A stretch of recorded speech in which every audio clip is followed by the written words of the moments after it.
Once upon a midnight dreary, while I pondered, weak and weary, over many a quaint and curious volume of forgotten lore, while I nodded, nearly napping, suddenly there came a tapping, as of someone gently rapping at my chamber door. "'Tis some visitor," I muttered, tapping at my chamber door. "Only this, and nothing." Ah, distinctly I remembered it was in the bleak December, and each separate dying ember brought its ghost upon the floor. Eagerly I wished tomorrow. Vainly I had sought to borrow from my books surcease of sorrow, sorrow for the lost Lenore, for the rare and radiant maiden whom the angels name Lenore, nameless here for evermore. And the silken, sad, uncertain rustling of each purple curtain thrilled me, filled me with fantastic terrors never felt before. So that now, to still the beating of my heart, I stood repeating, "'Tis some visitor entreating entrance at my chamber door. Some late visitor entreating entrance at my chamber door. This is it, and nothing more." Presently my soul grew stronger, hesitating then no longer. "Sir," said I, "or madam, truly your forgiveness I implore. But this fact is I was napping, and so gently you came rapping, so faintly you came tapping at my chamber door. Thus I scarce was sure I heard you." Here I opened wide the door. Darkness there, and nothing more. Deep into that darkness peering, long I stood there wondering, fearing, doubting, dreaming dreams no mortal man ever dared to dream before. But the silence was unbroken, and the darkness gave no token, and the only word there spoken was the whispered word, "Lenore." This I whispered, and an echo murmured back the word, "Lenore." Merely this, and nothing more. Back into the chamber turning, all my soul within me burning, soon again I heard a tapping, somewhat louder than before.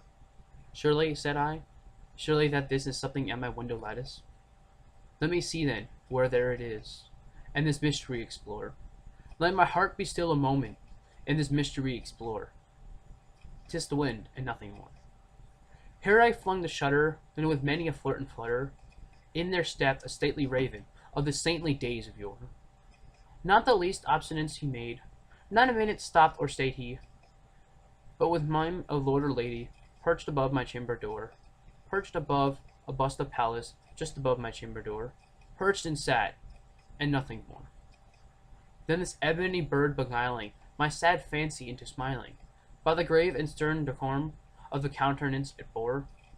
"Though thy crest be shorn and shaven, thou," I said, "art sure no craven, ghastly grim and ancient raven, wandering from the nightly shore. Tell me what thy lordly name is, on the night's plutonian shore." Quoth the raven, "Nevermore." Much I marveled at this ungainly fowl, to hear it discourse so plainly, though its answer little meaning, little relevance bore. For we cannot help agreeing that no living human being ever yet was blessed with seeing bird above his chamber door, bird or beast above the sculpted bust above his chamber door, with such a name as Nevermore. But the raven, sitting lonely on his palace bust, spoke only that one word, as if his soul in that one word did he outpour. Nothing further than he uttered, not a feather than he fluttered, till I scarcely more than muttered, "Other friends have flown before. On the morrow he will leave me, as my hopes have flown before." Then the bird said, "Nevermore," startled at the stillness broken by a reply so aptly spoken. "Doubtless," said I, "what it utters is its only stock on shore, caught from some unhappy master, whom unmerciful disaster followed fast and followed faster, till his songs one burden bore, till the dingrance of his hope and that melancholy burden bore, of never, nevermore." But the raven still beguiling all my sad soul into smiling, straight I wheeled a cushioned seat in front of bird and bust and door. Then upon the velvet sinking, I betook myself to linking fancy unto fancy, thinking that this ominous bird of yore, what this grim, ungainly, ghastly, gaunt, and ominous bird of yore meant in croaking, "Nevermore." This I sat in guessing, but no syllable expressing, to the fowl whose fiery eyes now burned into my bosom's core. This and more I sat diving, with my head at ease reclining, on the cushion's velvet lining, that the lamplight gloated o'er, but whose velvet violet lighting with lamplight gloated o'er, she shall press, nevermore. Then methought the air grew denser, perfumed from an unseen censer, swung by seraphim whose footfalls tinkled on the tufted floor.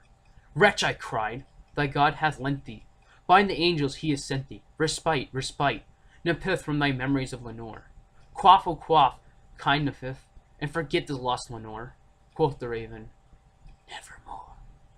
Prophet, said I, thing of evil, prophet still, if bird or devil, whether tempter sent, or whether tempest tossed thee here ashore, desolate, yet all undaunted, on this desert land enchanted, on this home by horror haunted, tell me truly, I implore, is there balm in Gilead? Tell me, I implore. Quoth the raven, nevermore. Prophet, said I, thing of evil, prophet still, if bird or devil, by that heaven that bends above us, by that God we both adore, tell the soul with sorrow laden, within the distant Aden, it clasp a sainted maiden, who the angels named Lenore, clasp a rare and radiant maiden, who the angels named Lenore. Quoth the raven, nevermore. Be that word our sign in parting, bird or fiend, I shriek up starting. Get thee back into the tempest and the night's plutonium shore. Lean the black plume as a token of that lie thy soul hath spoken. Let my loneliness unbroken quit the bust upon my door. Take thee beak from out my heart, and take thy form from off my door. Quoth the raven, nevermore. And the raven, never flirting, still is sitting on the pallid bust of Pallas just above my chamber door. And his eyes have all the seeming of a demon's that is dreaming, and the lamplight over him streaming throws his shadow on the floor. And my soul from that shadow that lies floating in the floor shall be lifted, never